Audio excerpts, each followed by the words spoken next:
La reforma de Javier Milei no se detiene. Hoy se anunciaron 900 despidos más y el cierre de 2 organismos estatales que tenían, según entiende el gobierno, puestos de no trabajo. Pero además, también hoy llegaron efectivos, helicópteros y vehículos de las Fuerzas Armadas a Rosario para dar apoyo logístico a la lucha contra el narcotráfico. El ministro de Justicia, Mariano Cunio Libarona, anunció que se va a aplicar el nuevo Código Procesal Penal Federal en todo el país, pero con la mirada puesta especialmente allí en Rosario. A 100 días de asumir el gobierno de Milei en acción entre el ajuste y las reformas. Buenas noches, estas son las noticias a las 20:30. Por la gran cantidad de casos de dengue, continúan los retrasos en la atención de los centros médicos públicos y privados. El boletín epidemiológico de hoy reveló más de 120.000 casos en el país y 79 muertes, aunque solo 3 fueron en la ciudad. Hoy se liberó un nuevo lote de reactivos que normalizará la realización en algunos centros médicos que se habían quedado sin stock.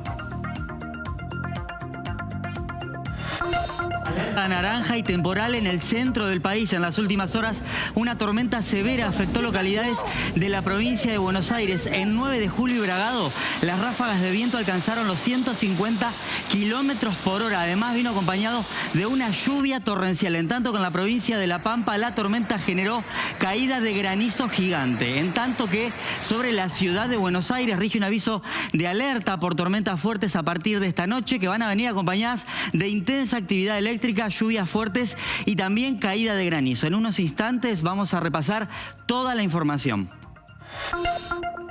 Llegaron las Fuerzas Armadas a Rosario en un impresionante despliegue logístico. Los narcos siguen amenazando en pleno centro de la ciudad y han dejado, de hecho, carteles contra el intendente de Rosario y el gobernador de Santa Fe, Maximiliano Puyaro.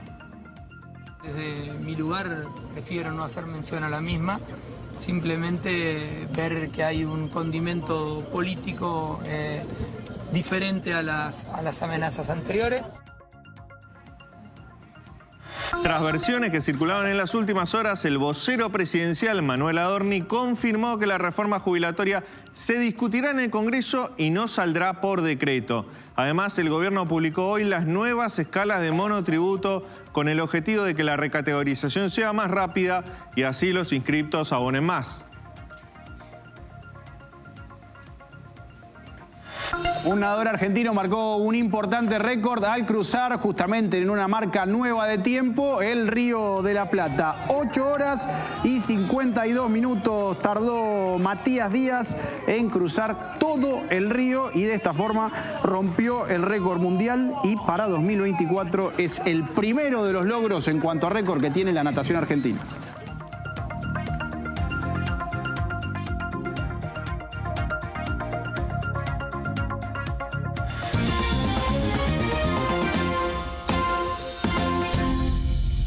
Estamos esperando aquí en el ámbito del área metropolitana de Buenos Aires la llegada de una super tormenta. Se espera que haya vientos que puedan llegar a superar los 100 kilómetros por hora. De hecho, en la provincia de Buenos Aires, estos vientos alcanzaron una velocidad de 150 kilómetros por hora, pero además acompañados por una tremenda caída de granizos. Queremos saber cómo están las cosas en este momento. ¿Qué pasa por allí?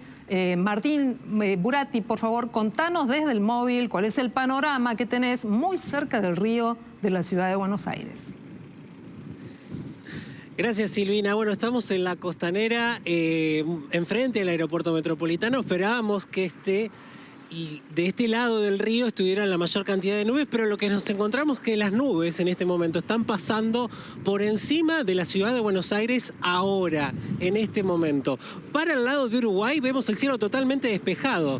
Vos sabés que hace unos instantes nada más estaba casi tranquilo, digamos. Había un viento muy leve, estaba bastante pesado, la presión estaba baja, pero de repente se levantó un viento bastante fuerte y las nubes comenzaron a avanzar con gran rapidez, y lo que estás viendo ahora, rayos, tormenta eléctrica muy fuerte y muy severa. En este momento lo vemos por detrás del aeropuerto Jorge Newbery, en la zona de edificios se ve una intensa actividad eléctrica que es permanente desde hace más o menos media hora cuando llegamos nosotros aquí. Y también lo que podemos notar es que la tormenta está avanzando con mucha velocidad hacia el sur. Por lo tanto, lo que esperamos es que tal vez la actividad más fuerte de tormenta sea hacia esa zona, hacia la zona sur de la ciudad, hacia el sur del AMBA, y no tanto en donde nosotros estamos ubicando, donde las nubes ya están empezando a despejarse. Por el alerta de tormentas, hay alerta naranja aquí en el aeropuerto metropolitano, y en Ezeiza están en alerta roja porque allí sí se espera que puedan llegar a caer granizo. Martín Burati en el móvil, muchísimas gracias. Vamos a estar en contacto a la espera de que finalmente la supertormenta desembarque en esta área, la metropolitana, y sobre todo, teniendo en cuenta estos últimos datos, la transición que tiene que ver con llegar al sur del Gran Buenos Aires. Nacho, te pregunto a vos ahora, ¿para qué cosas tenemos que prepararnos, ¿no? Porque si ha sido tan intensa en algunos puntos de la provincia de Buenos Aires, ¿qué es lo que llega para esta zona en este momento? Más allá de que todos aquellos pasajeros que tienen que viajar a través del Aeroparque o del Aeropuerto Internacional de Ezeiza, evidentemente tienen que reformular sus planes. ¿Cuál es el panorama que tenemos a esta hora? Bueno, un panorama muy complicado porque aire extremadamente inestable que llegó directamente desde la región de Paraguay y el norte del país hacia la provincia de Buenos Aires, se empieza a poner en contacto con aire frío que está avanzando desde la región patagónica. El aviso de alerta naranja rige para gran parte de la provincia de Buenos Aires, todavía durante el día de mañana también, y que cubre Capital Federal y Gran Buenos Aires. Eso significa que los fenómenos meteorológicos pueden presentarse peligrosos para la vida y los bienes de las personas. Pueden ser fenómenos destructivos. Las ráfagas de viento superar otra vez los 90 kilómetros por hora, como pasó en la ciudad de Bragado durante horas de la tarde. Claro, se formaron celdas de tormentas aisladas, pero cuando empezó a liberarse tanta energía en la atmósfera, las ráfagas de viento superaron los 140, 150 kilómetros por hora. Además, vino acompañado de lluvia con granizo. Todos los fenómenos de forma simultánea, lo que ayudaron a la destrucción de viviendas, se rompieron vidrios, se tiró mucha cantidad de árboles. Además, el autódromo de la ciudad de 9 de julio quedó completamente destrozado. Y ahí vemos imágenes de La Pampa. Ahí se gestó la tormenta severa, sobre el norte de La Pampa, en la zona de Quemú. Fíjate, caen piedras grandes como una naranja, un diámetro que superó los 5 centímetros. Impresionante. Al mejor estilo norteamericano, del callejón de los tornados. Claro, son tormentas severas que pueden ocasionalmente dejar hasta tornados. En las próximas horas esto se va a incrementar, es decir, las tormentas severas de forma aislada van a empezar a organizarse en forma de línea. Esto lo esperamos a partir de la mañana de mañana, otra vez en la provincia de Buenos Aires, del norte de La Pampa, y esa línea de tormentas severas se va a estar desplazando durante el día de mañana hacia la región de Capital Federal. Pero antes de eso falta mucho, y vamos a ver en las últimas imágenes de radar cómo se encuentra el cielo de nuestra Capital Federal. Y acá vemos en color amarillo las celdas de tormentas que a esta hora se encuentran avanzando desde el sur del Gran Buenos Aires hacia el Río de la Plata. Recién Martín, nuestro compañero, nos describía que veía muchos relámpagos hacia el sur de Capital Federal, y eso lo confirma las imágenes de radar. Acá está Capital Federal y las celdas de tormentas se encuentran en Ezeiza a esta hora de la noche y en la zona de Quilmes, de Berazategui, avanzando hacia la ciudad de Buenos Aires. Por eso es inminente que en los próximos 15 o 20 minutos sobre la Capital Federal tengamos una fuerte tormenta y un fuerte chaparrón. Pero veamos en el mapa previsto para las próximas 48 horas. Primero vemos, yo recién les decía que este aire cargado de humedad y tropical se va a estar encontrando con la masa de aire frío. Yo les cuento también que a esta hora en Bariloche se se encuentra nevando con 1 grado de temperatura. Todo ese aire frío es este que vemos acá y que va a estar dejando lluvias y nevadas abundantes en la Patagonia, pero es el que va a estar activando esa línea de tormentas severas durante el día de mañana, que es eso en color violeta que recién veíamos, ahora lo vamos a volver a ver, y que se va a organizar desde el noroeste hacia el sudeste y va a estar avanzando hacia el litoral a partir de la tarde. Así que se vienen 24 horas muy complicadas en materia de meteorológica. Si bien ahora va a estar lloviendo de forma fuerte sobre la ciudad de Buenos Aires, les recuerdo que ya cayeron 230 milímetros en lo que va de marzo, ya se duplicó la lluvia promedio mensual para este mes. Vamos a tener 24 horas más con fuertes tormentas sobre la ciudad de Buenos Aires. A prepararse, a evitar estar al aire libre, además dejar las canaletas limpias, a barrer las hojas que puede haber en el suelo porque puede llover mucho.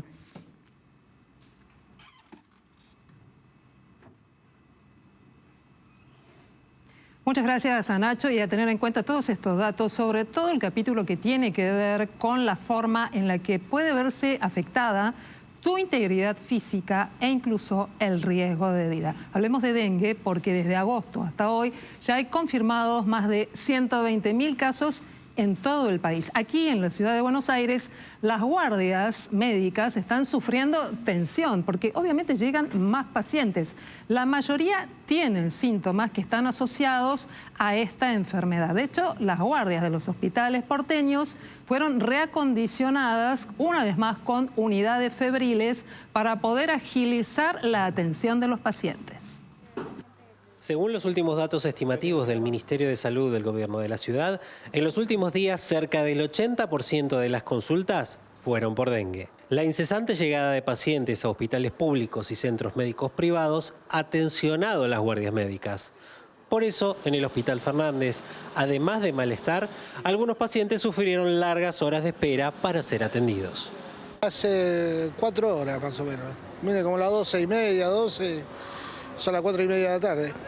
Hace 4 horas que están esperando y todavía tienen 2 personas adelante. Sí, había la verdad bastante personas, muchas que se las veía ya con síntomas más agravados, dolor de cabeza, fiebre, y más o menos alrededor de 3 horas estuve haciendo la fila. Vinimos el viernes, que estaba totalmente colapsado. Acá, gracias a Dios, te hacen los estudios, te dan los remedios, paracetamol, repelente, pero está colapsado por el hospital. Viene mucha gente. En el medio de un brote que ya alcanzó en el país los 120.000 casos desde agosto hasta ahora, las filas se replicaron en toda la ciudad. Esta, por ejemplo, es la guardia del Hospital Ramos Mejía. Pero en los hospitales privados también hubo filas, como esta de anoche, en el Hospital Español. Por la alta demanda en este hospital, el Fernández, las filas estas mañanas habían llegado hasta aquí, hasta esta reja. Sin embargo, a esta hora las filas se redujeron luego de que se aplicaran en 18 hospitales porteños las unidades febriles. Esta mañana en el Hospital Rivadavia también hubo largas filas para ser atendido.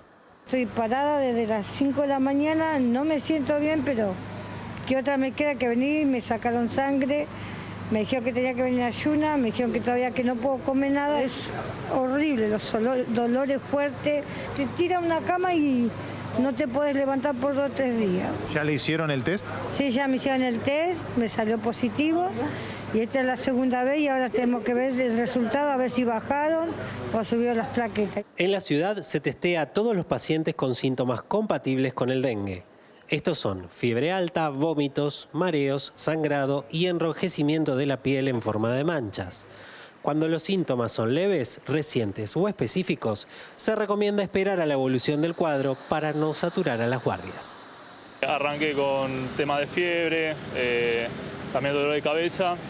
En mi caso, al arrancar hace menos de 24 horas con los síntomas, me dijeron que posiblemente si me hacen el estudio de todo normal, por lo que me dijeron que espere 48 horas para que recién esos síntomas, si se empiezan a agravar y demás, sí pueda presentarlo. La alta demanda hace que los reactivos del estudio escaseen en todo el país y algunos centros médicos se quedaran sin test. Las autoridades sanitarias desbloquearon un nuevo lote de reactivos durante el día de hoy y la situación se está normalizando. Sin embargo, los test rápidos son los que más escasean y muchos tendrán que esperar 3 días para saber con certeza si tienen dengue. 3 horas me dan el general y en 3 días el del dengue. Era dengue al final, ¿no? No, no se sabe. ¿No se sabe todavía? No, dice que en 3 días tienen el resultado.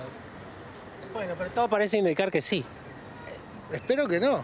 Dentro de 3 días vení y vemos.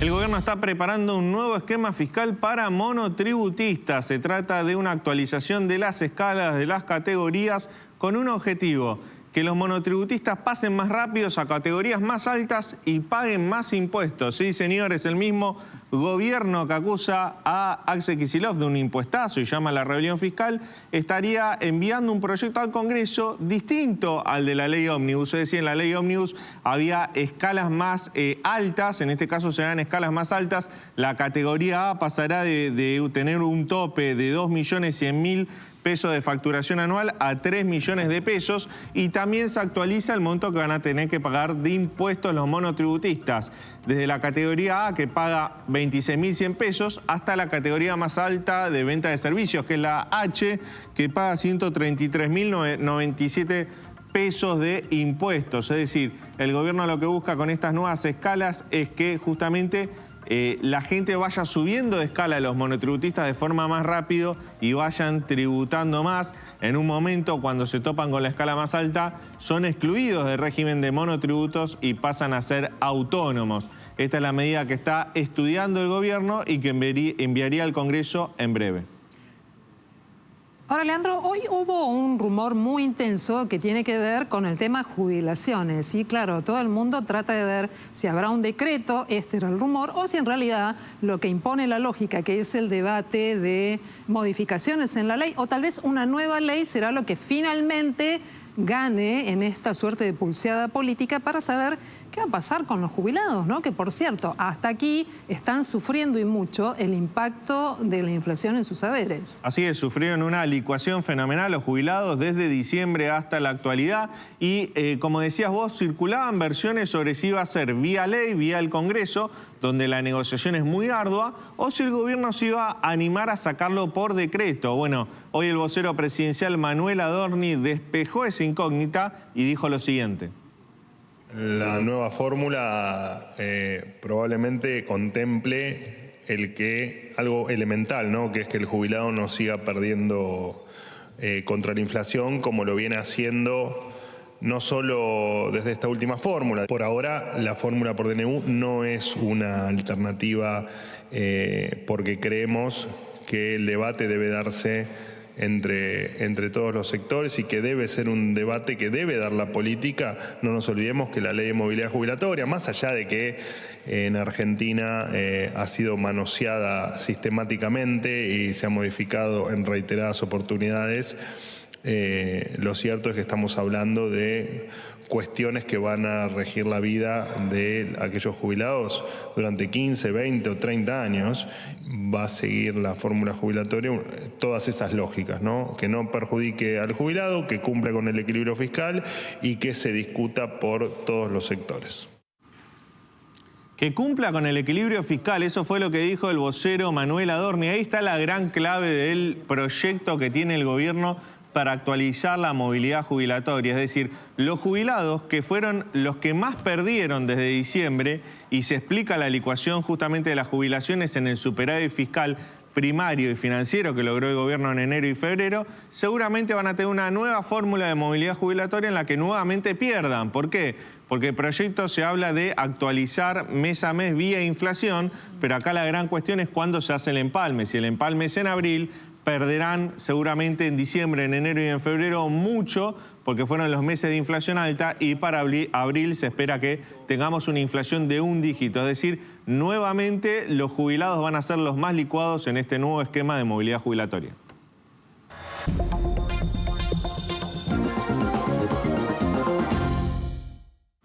El gobierno adelantó que va a avanzar con el desmantelamiento de 2 nuevos organismos estatales, lo que va a llevar como consecuencia además el despido de 900 empleados. Se trata del Instituto de Agricultura Familiar, Campesina e Indígena y del Consejo Nacional de Agricultura Familiar. Fuentes del gobierno aclararon que estas dos entidades funcionaban como agencias de empleados públicos o como cajas políticas. El vocero presidencial aclaró además que se resolvió el cierre tras la revisión de datos que calificó como calamitosos, profundamente desoladores. Sobre ambos organismos mantuvo esta idea y la medida, afirmó, representa un ahorro de 9.000 millones de pesos. El Ministerio de Economía decidió avanzar con la eliminación del Instituto de Agricultura Familiar, Campesina e Indígena y con el Consejo Nacional de Agricultura Familiar. Luego de una revisión de datos, por supuesto, está ya a esta altura, no tengo que ni aclararlo, absolutamente calamitosos y profundamente desoladores, se va a este instituto, este consejo, tenían un total de 964 empleados. Se va a transformar en una dirección en la que queden apenas 64 empleados. Se van a reducir 900 puestos de no trabajo. La ineficiencia de este organismo, que está discontinuando sus funciones y que de hecho esta decisión se había filtrado y comunicado a muchos de los sectores. La verdad es que todavía no hemos recibido ni de productores ni de trabajadores del campo un solo reclamo. Así que está a las vistas que el instituto no estaba cumpliendo con la esencia en la que se había basado en algún momento para su creación.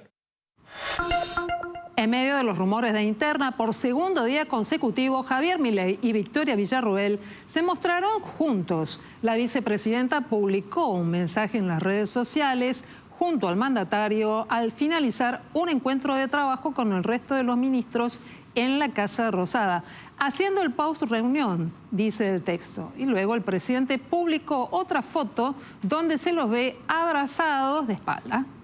El presidente reposteó la foto publicada por su compañera de fórmula y además escribió: los que están peleados. Los rumores de interna habían empezado a raíz del tratamiento y luego posterior rechazo del DNU en el Senado. La ministra de Seguridad, Patricia Bullrich, subió este video que es muy particular cuando resultó atacada por un perro de la policía. Pero bueno, vamos a aclarar. Bullrich viajó a Córdoba para reforzar la seguridad en el límite con Santa Fe en el marco de la ola de violencia vinculada al narcotráfico en Rosario y allí puso a prueba la fuerza de los perros que están entrenados para atacar a personas armadas. Y en las imágenes que estás viendo, allí lo que se pudo observar es esto que vos ves aquí, el entrenamiento con la ministra Bullrich, el momento en el que se tuvo que desprender del saco. Estas imágenes las compartió Federico Pinedo y se ve como el perro evidentemente cumple con la tarea que le fue asignada, que es atacar y generar un mordisco. Bueno, la ministra afortunadamente no sufrió ninguna herida y fue asistida por un policía.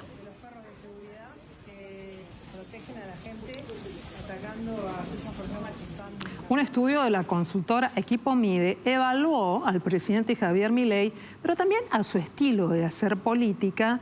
Hubo una consulta y un análisis del funcionamiento de su gabinete y también de los principales políticos de la oposición. Esta noche está aquí junto a nosotros uno de los integrantes, que es Manuel Terrades. Es licenciado en Ciencias Políticas. Manuel, muchas gracias por estar en estas noticias a las 20:30. Y en este marco, en este escenario de los 100 días de gobierno, hay muchos datos que nos han llamado la atención y me gustaría chequear con vos.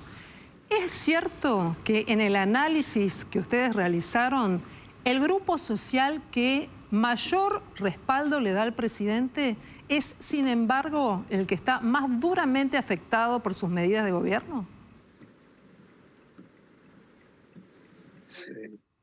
A los conductores y a toda la audiencia, muchas gracias por la invitación. Básicamente lo que se pueden observar a partir de los datos de nuestro estudio de opinión pública es que el apoyo a aquellos que consideran que el gobierno va en la dirección correcta, que tiene una imagen positiva del rumbo del gobierno y que incluso tiene una imagen positiva del presidente de la Nación, es la mitad de la población, ¿no? Está dividido en mitades los apoyos y los rechazos al presidente de la Nación. ¿Cuál es la particularidad que se puede observar? Que los apoyos son transversales. Si uno hace un estudio, un análisis de las elecciones en la Argentina, de que hay estudios sociológicos vinculados al comportamiento electoral, históricamente el peronismo tuvo un apoyo dentro de los sectores más desfavorecidos en términos económicos y sociales, y todas las opciones no peronistas se hacían fuertes electoralmente desde los sectores medios hacia arriba en la escala social. La particularidad de La Libertad Avanza, que ya se pudo ver en las elecciones de diputados del año 2021, donde el actual presidente Milei, siendo candidato a diputado nacional por la Ciudad Autónoma de Buenos Aires, obtuvo su mejor resultado electoral en la zona sur de la ciudad, que es, en términos económicos y sociales, la más desfavorecida, la que podemos denominar sectores populares, es algo que se mantuvo en el comportamiento electoral en las elecciones del 2023 a presidente, fundamentalmente en los grandes conglomerados urbanos. El presidente Milei como candidato hizo una gran elección en las zonas más pobres del conurbano bonaerense, en el Gran Rosario, en el Gran Córdoba, en el Gran Tucumán, tanto en las PASO como en las elecciones generales y en el balotaje, pero que además ese apoyo transversal en términos económicos y sociales se mantiene a 100 días de gobierno. En quienes ven con esperanza, quienes observan con confianza este proceso, quienes plantean que el rumbo es correcto y demás, dentro de los sectores... Vuelvo con un punto. Aquellas elecciones no habían contemplado las medidas que sí está tomando el presidente Javier Milei y fundamentalmente su equipo económico y social. Este dato, a 100 días, es el que nos interesa mucho. Pese a la dureza de las medidas, hay respaldo de los sectores más afectados. Yo no soy quien para evaluar quiénes son los sectores más afectados por las medidas económicas, pero sí lo que podemos observar es que conserva un respaldo importante, significativo en los sectores populares el presidente Milei, tanto en términos de imagen como el rumbo general del gobierno y aquellas cosas que consideran positivas. No quiere decir que su núcleo fuerte solo esté ahí, insisto, es transversal el apoyo que reúne, y además reúne a la mitad de la población, pero en algunos de los temas, como por ejemplo quienes ven con esperanza el futuro o quienes se sienten más confiados por el rumbo del gobierno, funciona muy bien, digamos, tiene un apoyo significativo entre los sectores bajos. Después, como es de esperar, si me permitís... Espérame un segundito. Me gustaría que analizáramos una de las placas de tu trabajo que tienen que ver con cómo se evalúa justamente la gestión del presidente, ¿no? Si el presidente sabe o no, o puede o no puede gestionar.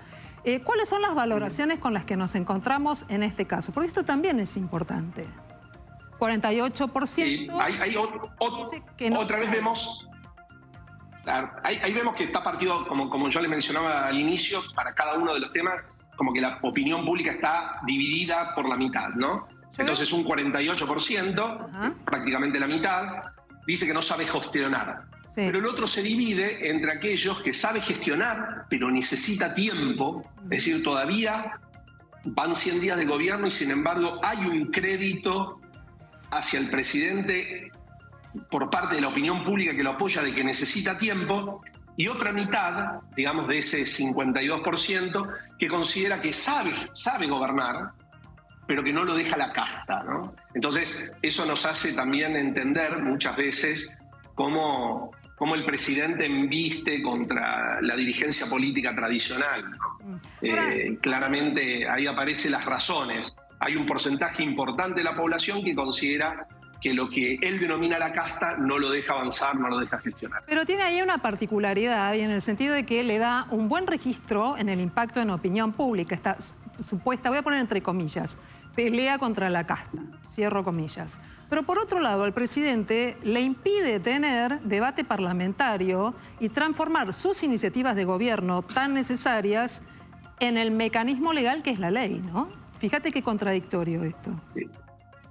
Sí, digamos, estamos ante algo muy disruptivo, ¿no? En la historia política, no solamente argentina, sino analizando los estudios comparados. No es sencillo encontrar en la historia una fuerza política que se constituye en pocos distritos electorales en una elección legislativa y a los 2 años asume la presidencia de la nación. Eso hace que, desde la perspectiva institucional, tenga escasos apoyos y recursos. Es decir, no hay un solo gobernador que se identifique políticamente con la Libertad Avanza. Prácticamente no hay intendentes, tienen una minoría parlamentaria muy significativa, tanto en la Cámara de Diputados de la Nación como en el Senado de la Nación. Sin embargo, sí se basa en un apoyo que todavía sigue siendo significativo por parte de la opinión pública, ¿no? Pero vuelvo a esto, si hacemos un análisis del trabajo parlamentario, hay partidos de oposición. El PRO lo respalda en una totalidad, en el 100%. Incluso si Mauricio Macri finalmente, como todo se espera esta noche, se convierte en el conductor o en el presidente del PRO, le da un respaldo al 100%. Medio radicalismo, o un poco más, está de acuerdo con las iniciativas de Milei. Y hay otros partidos que incluso se han abstenido de votar el mega DNU y han tenido en su momento miradas críticas. Una parte del PJ cordobés. Sin ir más lejos, ¿no? Hay mucho más. Pero el presidente apuesta a consolidar su relación con la opinión pública, perdiendo el debate que podría ganar en el Congreso. Bueno, evidentemente, imagino que el gobierno tiene una estrategia. Evidentemente, seguir teniendo un apoyo público es fundamental para cualquier gobierno, tener el apoyo, un apoyo considerable de la opinión pública. Y es fundamental para este gobierno, más que para otros, insisto, por la escasez de recursos institucionales propios que tiene. Y bueno, seguramente ya lo estamos viviendo, pero en los próximos meses vamos a ver qué pasa con si las medidas económicas no generan un rebote en términos de crecimiento económico, si no hay una recomposición de los ingresos, hasta dónde la sociedad está dispuesta a seguir bancando, seguir apoyando al presidente de la Nación. Y también vamos a ver este ida y vuelta tratando de lograr apoyos de las distintas bancadas para sacar adelante algunas iniciativas legislativas, porque además de tener un discurso muy crítico hacia la dirigencia política tradicional, que fue un aspecto distintivo de la propuesta política del presidente, también tenemos en cuenta que en paralelo se están desarrollando negociaciones para esta versión más acotada de lo que fue la ley ómnibus, y sigue habiendo debate con las distintas fuerzas parlamentarias que, insisto, son parte más de lo que podemos denominar la dirigencia política tradicional.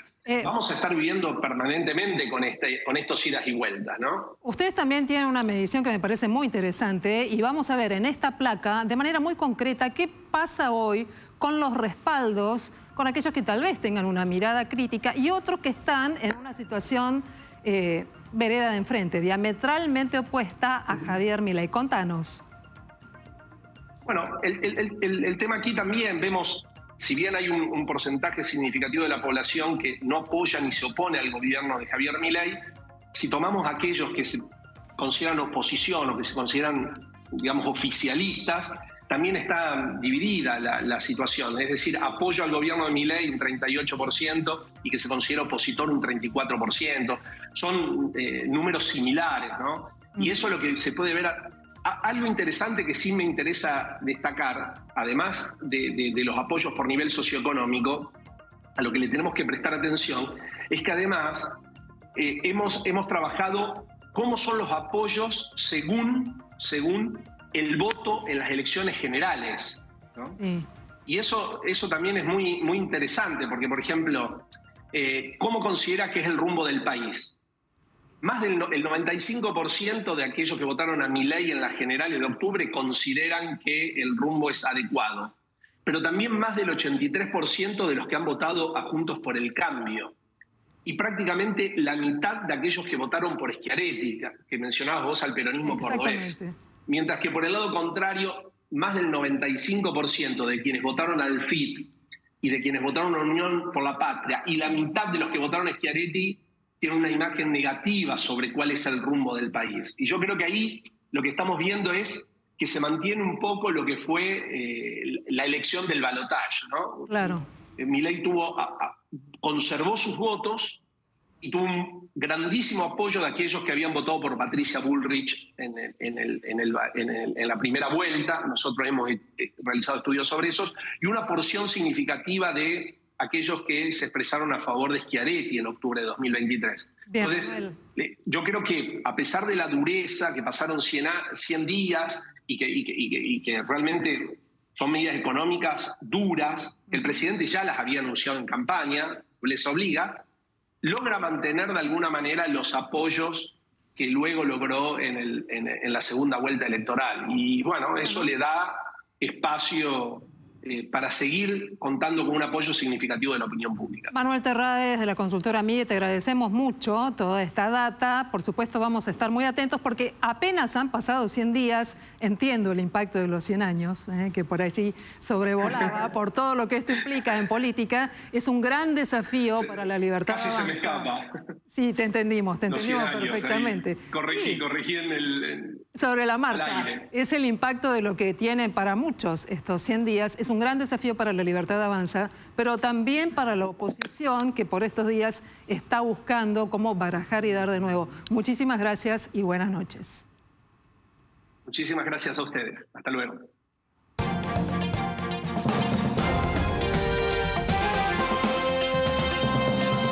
Argentina ya conoció a sus rivales para la fase final de la Copa Davis y tiene también las sedes en las cuales se disputará todos y cada uno de los próximos partidos de este mismo lugar. Y justamente tocó Canadá.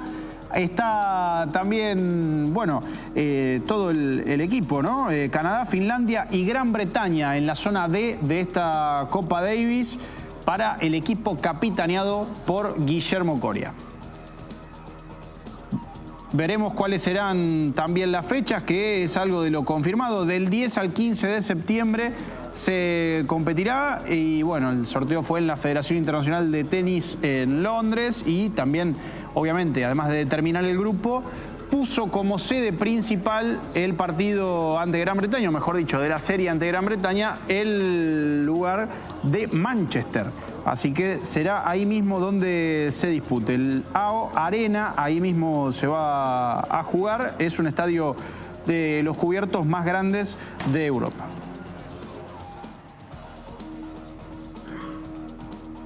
Pancho, por otro lado, hoy tomamos registro, y lo contabas vos además en la apertura del programa, tuvimos un récord muy importante, nada más ni nada menos que cruzar a nado el Río de la Plata.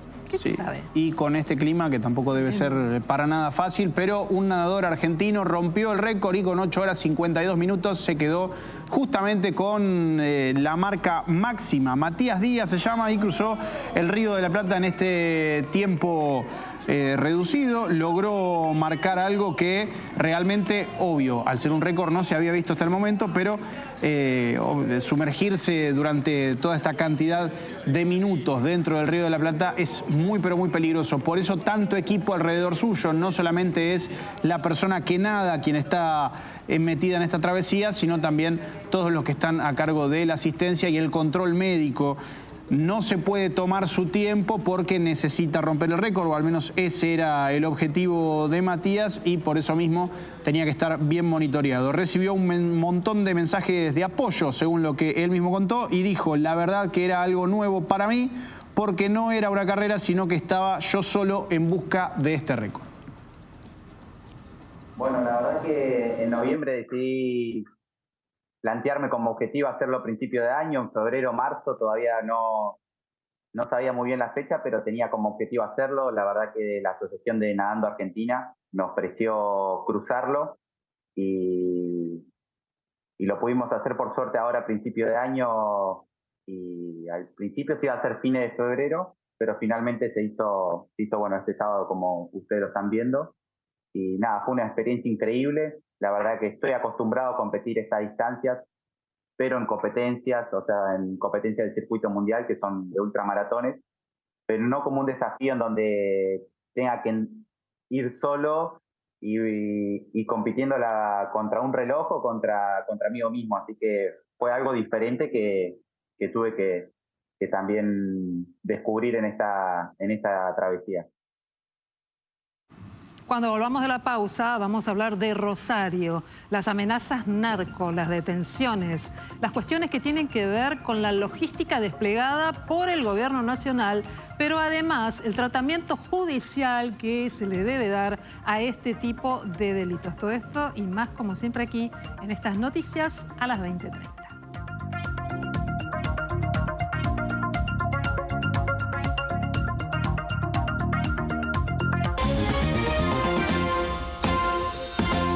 Las Fuerzas Armadas desembarcaron finalmente en Rosario para dar apoyo logístico a la lucha contra el narcotráfico. De hecho, el ministro de Defensa estuvo allí en ese territorio y decidió enviar lanchas, helicópteros y 1000 hombres que van a estar a disposición de la Policía Federal para poder allí intervenir de alguna manera y dar respaldo al accional que marca la Ley de Seguridad Interior en ese territorio. Este equipamiento de refuerzo contiene 5 helicópteros, lanchas, 25 vehículos terrestres y de hecho el día lunes el Poder Ejecutivo resolvió que las Fuerzas Armadas den este apoyo en Rosario, que si bien interviene la Policía Federal y la Fuerza Local, en este caso van a estar a disposición de esas fuerzas. Quien encabezó la llegada de este refuerzo, como te contaba, fue el ministro de Defensa Luis Petri, que así se refirió a cómo va a ser la utilización de estos recursos de las Fuerzas Armadas. En esto no se pueden poner tiempos, en esto lo que hay que hacer es trabajar en conjunto, articular políticas, garantizar la presencia situacional de efectivos policiales, de efectivos de la Policía de la Provincia de Santa Fe, de efectivos de las Fuerzas de Seguridad Nacional, de formatar, de llevar tranquilidad al ciudadano cuando sale de su casa, pero después, lógicamente, hay todo un trabajo que tiene que ver con el desbaratamiento de las organizaciones criminales, que tiene que ver con las investigaciones que las tienen que llevar al banquillo de los acusados, con la inteligencia criminal y con las cárceles, para que no sigan liderando estas organizaciones criminales dentro de las cárceles, como muchas veces ha ocurrido, y por eso es tan importante que este trabajo no solamente tenga en cuenta las cuestiones de prevención, sino que son trascendentes las investigaciones judiciales que se lleven a cabo para terminar de cortar con los lazos judiciales de estas organizaciones criminales con el territorio.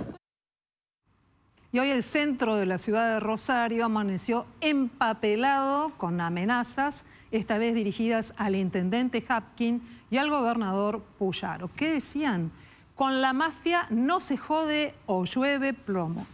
Decían así los carteles, que obviamente resultaron intimidantes. Y al ser consultado sobre este tema, el gobernador Maximiliano Puyaro dijo esto que vas a escuchar.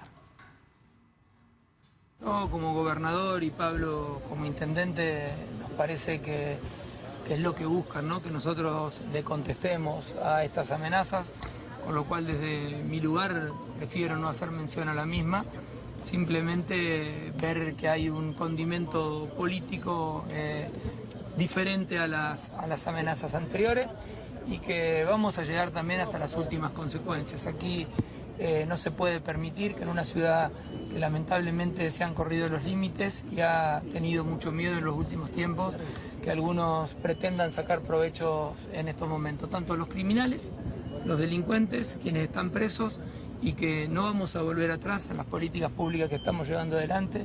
Y en esto también celebro el trabajo de los fiscales, que al lado del gobierno provincial y al lado de las fuerzas federales logramos llegar muy lejos en estas investigaciones, pero como también si existiría alguna organización política pretendiendo desestabilizar o generar un rédito o un desgaste en un momento como este. No lo podemos permitir y vamos a llegar hasta las últimas consecuencias. Las instituciones están dando, evidentemente, una respuesta a partir del accionar de las fuerzas de seguridad y dentro del marco normativo vigente hacen su aporte también las Fuerzas Armadas. Pero hay un capítulo que es muy importante y que tiene que ver con la posibilidad de condenar el delito. Por eso, esta noche voy a saludar al ex juez, el doctor Eduardo Gerón, especialista en este tipo de temas, los delitos federales, que una vez más nos acompaña aquí en Noticias a las 20:30. Doctor, un gusto.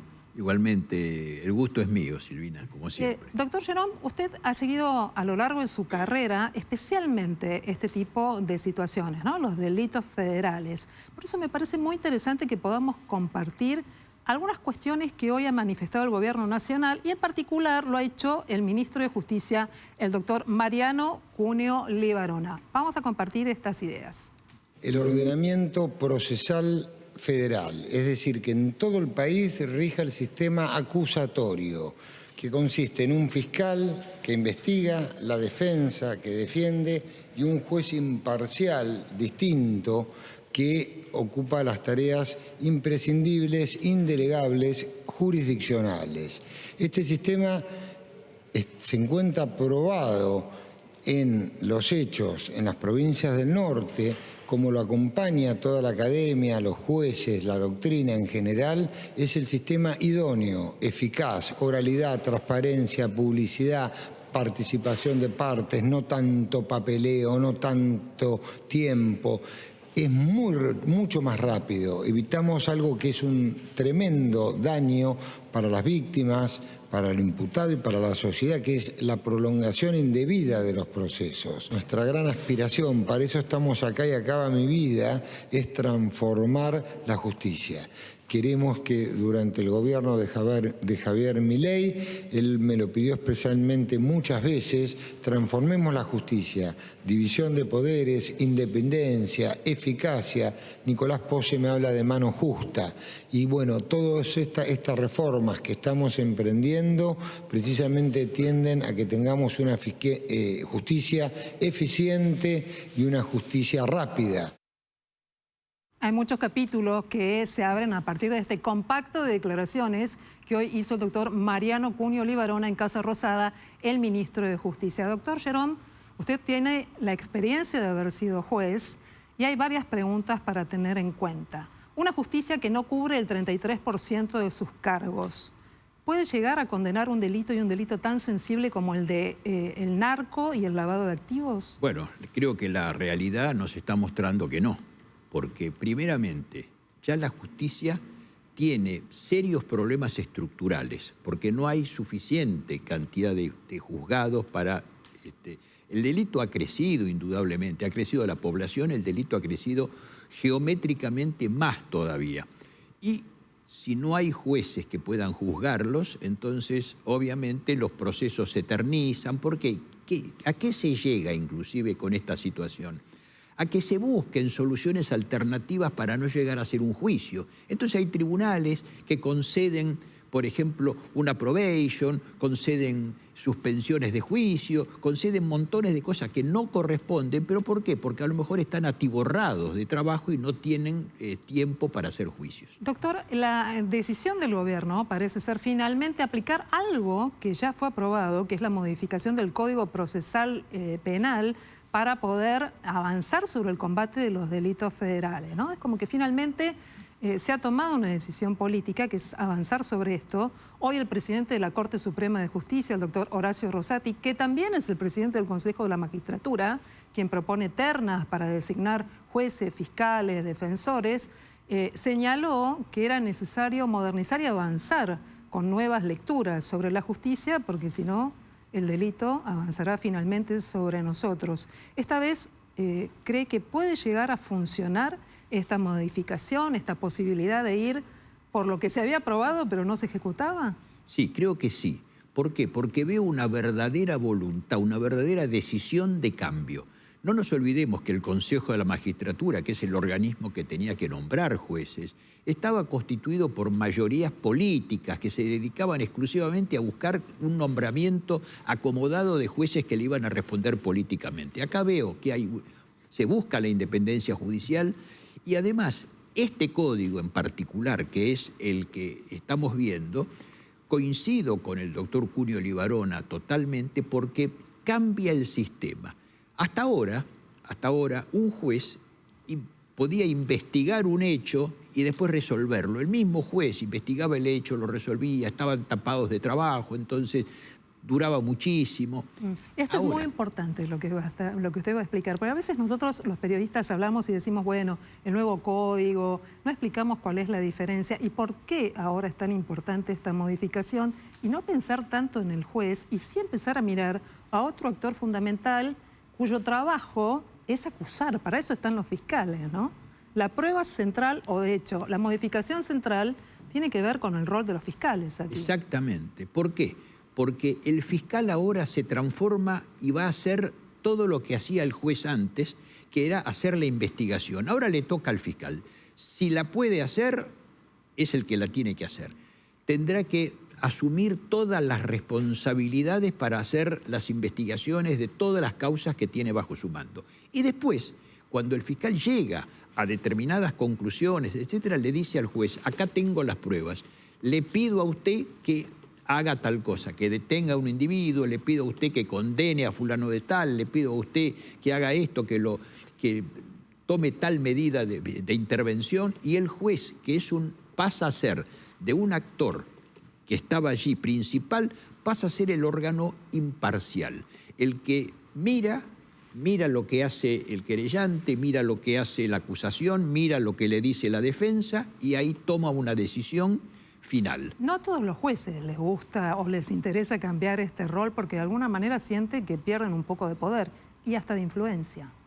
Es cierto, es cierto. Fíjense que, por ejemplo, cuando quieren cambiar la justicia para la capital federal, que hasta ahora está pasada a medias, quieren sacar esa justicia nacional, porque eso podía ser cuando la ciudad de Buenos Aires era la capital de la nación, no tenía una estructura propia, pero ahora que es una provincia más prácticamente, tiene que tener su propia justicia como la tienen todas las provincias. Bueno, ¿qué pasa? Hay muchos jueces que no quieren pasar porque entonces dicen dejamos de ser nacionales para pasar a ser provinciales. Doctor, el presidente Javier Milei suele llamar a políticos tradicionales la casta, lo llama así. También ha sido muy crítico con periodistas y también ha sido crítico con artistas.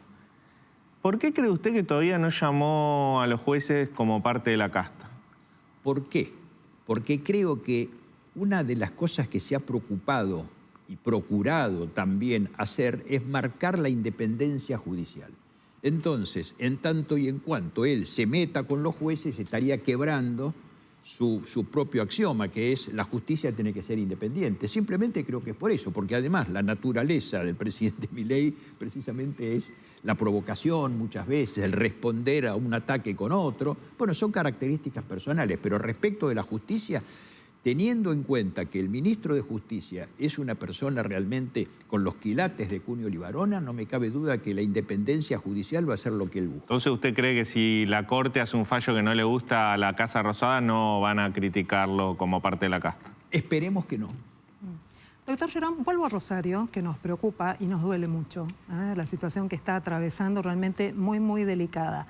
Hoy hubo una serie de ideas que expresó el ministro de Justicia, las compartimos, pero hubo un momento que a mí me resultó muy llamativo, porque un poco en broma, pero mucho en serio, el ministro Mariano Cunio Libarona, a propósito de cuándo va a viajar a Rosario, por qué se postergó hasta el día 6 de mayo la aplicación del nuevo código, nos sorprendió a muchos a partir de esta respuesta. La vamos a compartir. Nosotros tenemos una persona muy capacitada, que es el doctor Alberto Nanser, que se ocupa con denuedo y esfuerzo del tema. Él viaja a Rosario, se instala, busca, analiza. Ahora estamos viajando un equipo entero en estos días, no digo el día a ver si me están esperando los tiros, pero en estos días, para allá nos vamos a instalar arquitectos y demás, y vamos a estudiar su problemática. Cada lugar tiene una problemática distinta. De mi experiencia en San Luis, San Juan, Mendoza y Rosario, que fue urgente. Y aparte me queda Venado Tuerto, Santa Fe, Rafaela, Reconquista, San Nicolás, me falta un montón, pero vamos con urgencia ahora a instalarnos ahí. El ministro de Justicia, Mariano Cunio Olivarona, entonces, que admite, un poco en broma, pero mucho en serio, esta cuestión de no puedo decir qué día voy, no vaya a ser que me esperen a los tiros. Bueno, es la realidad de la Argentina, con un gobernador que está trincherado en la casa de gobierno sin poder salir prácticamente, que no se pueden desplazar. Ahora, ¿cómo se llegó a todo esto, Silvina? ¿Cómo? Se llevó por gobiernos tolerantes. Porque si no, ¿por qué eligieron Rosario? Pero perdón, doctor, ¿solamente gobiernos o las fuerzas que tienen delegada la facultad de el uso justamente de la fuerza miró para otro lado o formó parte de todo esto? Quizás formó parte, porque además la fuerza respondía a los mandos. Y estamos hablando de la policía provincial, ¿verdad? Sí, la policía provincial está totalmente infectada. Entonces, es muy difícil que con gente que está muy infectada por la mafia y que además ha respondido a la mafia muchas veces, porque si no, no se hubiera podido expandir de la forma que lo hizo. Se ha hablado inclusive de que ha financiado campañas la mafia y yo no tengo pruebas tangibles como para poder decirlo, pero la verdad es que todo lo que uno ha visto y ha leído no cabe duda de que eso fue así.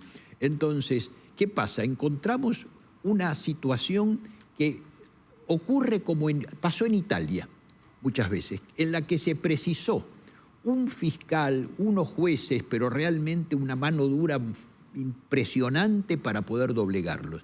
Y acá, en la medida en que no se tomen decisiones, pero decisiones firmes, porque, por ejemplo, cuando quieren hacer algo en la cárcel para quitarles beneficios absolutamente indebidos, aparecen políticos, como el caso de esta Sabina Frederich, ex ministra de Seguridad, que sale a quejarse de la situación de los presos en la cárcel, en vez de quejarse de las víctimas, por las víctimas que dejan, no, trata de abogar por los presos. Entonces, hemos tenido muchos años en los cuales se invirtió la relación. Se trató de proteger al delincuente con olvido de la víctima. Y si ahora la estamos cambiando y estamos apuntando al lugar correcto, vemos que en Rosario, si no se toman determinaciones muy fuertes, pero interviniendo fuerzas ajenas, prácticamente diría que lamentablemente hay un problema con las Fuerzas Armadas.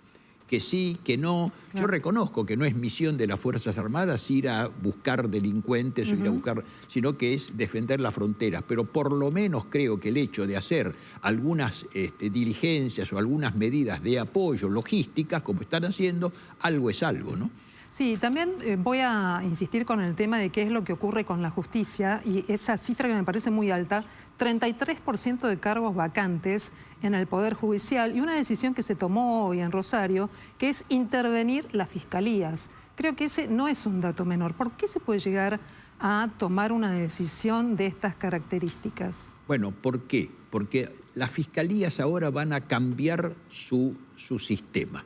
Entonces, no solo es el caso de la intervención, sino que hay que dotarlas de un montón de elementos, porque si va a ser el fiscal, va a ser el juez de instrucción, va a tener que tener un personal competente para ello. ¿Por qué? Va a tener que comunicarse directamente con las fuerzas de seguridad, con todas las ayudas que puedan tener, con los peritos, todo, van a ser ellos los que tengan que hacer todo. Por ende, van a tener que tener todas las sistematología, van a tener que tener máquinas, van a tener que tener vehículos. Van a tener que tener dinero y plata no hay, dice el Gobierno Nacional, ¿no? Dijo el ministro que yo escuché que habían conseguido la plata para instalarlo en Rosario.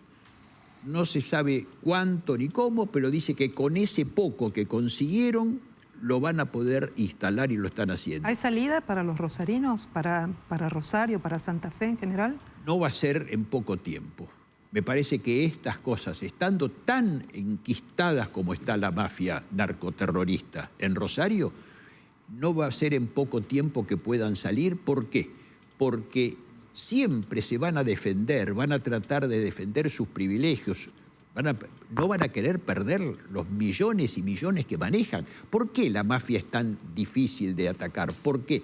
Porque precisamente tenía costeada a periodistas, a políticos, a jueces, estaban costeados por la mafia. Hay otras provincias argentinas como Córdoba y Entre Ríos que han blindado sus fronteras para evitar que haya una expansión de esas bandas a su territorio. ¿Pueden llegar a la provincia de Buenos Aires? Sí, yo creo que en el norte de la provincia de Buenos Aires, ahí lo vi al ministro temeroso en ese aspecto, que puedan introducirse en la provincia de Buenos Aires, porque si se las espanta de un lado, pueden llegar al otro. Y en la provincia de Buenos Aires tenemos un problema, que es que el gobierno de Kicillof es un gobierno kirchnerista. Y durante el kirchnerismo nosotros hemos visto que lamentablemente no se ha perseguido a las bandas estas mafiosas, sino que al contrario, como decíamos, se han financiado campañas, se los ha protegido, de alguna manera los presos han salido de la cárcel. Y acá, de hecho, como te decía Silvina, si hay políticos kirchneristas que están pregonando que no se puede a los presos quitarle esos beneficios, los están defendiendo. O sea que en la provincia de Buenos Aires, si realmente se infectara de esto, y creo que hay que atender mucho al conurbano también, va a ser más difícil todavía que lo que está pasando en Santa Fe. Doctor Eduardo Gerón, le agradecemos mucho esta conversación aquí en Noticias a las 20:30 y ojalá la justicia pueda actuar para combatir este delito que es tan delicado. Muchísimas gracias. Ojalá, y al contrario, gracias a vos, porque tengo el placer siempre de venir y ser aquí recibido. Muchísimas gracias. Leandro, vamos a hablar de finanzas y qué está pasando hoy con el tema de los mercados a la luz de los 100 días de gobierno del presidente Javier Milei. Sí, vos sabés que los mercados confían en que el superávit fiscal es innegociable. Lo que siempre ha dicho el gobierno, el superávit fiscal es innegociable y el mercado confía en eso y por eso los bonos argentinos en dólares están subiendo tanto. La verdad que se viven jornadas de fiesta para el mercado. De hecho, el Merval en dólares, que son las acciones en dólares, subieron 0,3%, cerrado en 1.042 dólares. El bono AL30 en dólares subió 1,5%, superó los 50 dólares. ¿Vos sabés, Silvina, a cuánto cotizaba ese mismo bono hace 11 meses? No, ¿a cuánto? 22 dólares. O sea, tuvo una suba de 127% en dólares en menos de un año. Es muchísimo. El riesgo país cayó 44 puntos, está en 1.535 puntos, 1.535 unidades, y en los mercados hay una mirada positiva sobre las reformas económicas que está implementando el gobierno, principalmente superávit fiscal y acumulación de reservas en el Banco Central. Mientras tanto, también sigue la estabilidad cambiaria, sigue el dólar planchadito, hoy subió poco y el gobierno festeja que el dólar siga planchado. El dólar blue subió 0,98%, cerró en 1.035 pesos. El dólar MEP muy cerca de blue, 1.032 pesos, y el contado con liquidación, el más caro de la plaza financiera, 1.083 pesos. En el gobierno creen que a partir de abril, con la cosecha gruesa de la soja, el dólar va a seguir en esta estabilidad cambiaria si los productores liquidan las divisas que el gobierno está esperando. Cuando volvamos de la pausa, vamos a estar ya en este último tramo de las noticias a las 20:30. ¿Qué va a pasar con el clima?